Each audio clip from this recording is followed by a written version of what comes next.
po natin ang ilang mga weather systems na nakakaapekto sa ating bansa.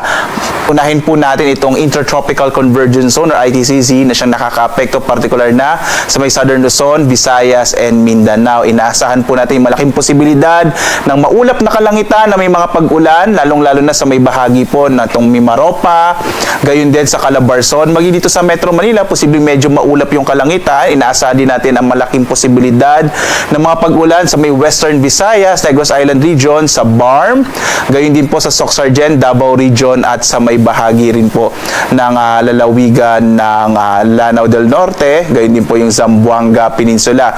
Kaya sa mga kababayan po natin, lalong-lalo na ngayon po ay special non-working holiday, kung dadalaw po kayo sa inyong mga mahal na yumao sa mga sementeryo, mainam magdala po tayo ng mga pananggalang sa ulan, lalong-lalo na yung bahagi nga ng Kabisayaan, Western Mindanao, gayon din yung Southern Luzon kasama yung Metro Manila, dahil posible po ang mataas po yung posibilidad ng mga pag-ulan sa mga nabanggit na lugar. Samantala, yung shear line, ito po yung bangga na malamig na hangin, magdadala rin ng maulap na kalangitan na may mga pag-ulan, partikular na sa may bahagi naman ng Cagayan Province, Isabela at gayon din sa Aurora. Umiiral naman ngayon ang northeast monsoon o hanging amihan na siyang magdadala ng mahihinang pag-ulan, partikular naman sa bahagi ng Batanes. Ang nalalabing bahagi nating bansa dito sa may Ilocos Region, Cordillera, Central Luzon, gayon din sa may Bicol Region, sa may bahagi din ng Eastern Visayas, Central Visayas at gayon din sa Caraga at Northern Mindanao. Inaasahan naman natin mga localized thunderstorms naman ang mararanasan. Kumbaga po, mas maliit naman yung posibilidad ng mga pag-ulan, lalong-lalo sa bandang umaga hanggang sa tanghali. Sa hapon, posible yung mga localized thunderstorms.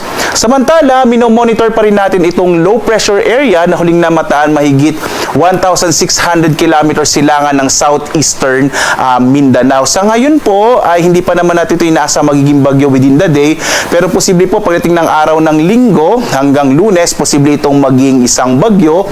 Papasok ito ng Philippine Area of Responsibility, kaya posible po mga kababayan, lalong-lalo na sa mga magbabalik po sa kanilang mga trabaho next week, particular na araw ng Lunes, malaki yung posibilidad na medyo maulan sa may silangang bahagi ng ating bansa, particular na sa Visayas at Mindanao, dahil inaasahan nating lalapit itong low pressure area, lalo na po pag naging bagyo ito at papasok ng Philippine Area of Responsibility. Posible kasi ang maapektuhan ito itong silangang bahagi ng Visayas at gayon din yung silangang bahagi ng Mindanao hanggang silangang bahagi ng Southern Luzon. Posible pa rin naman po itong magbago at magbibigay na update ang Pag-asa, particular na nga sa binabantayan natin na low pressure area na nasa labas pa ng Philippine Area of Responsibility.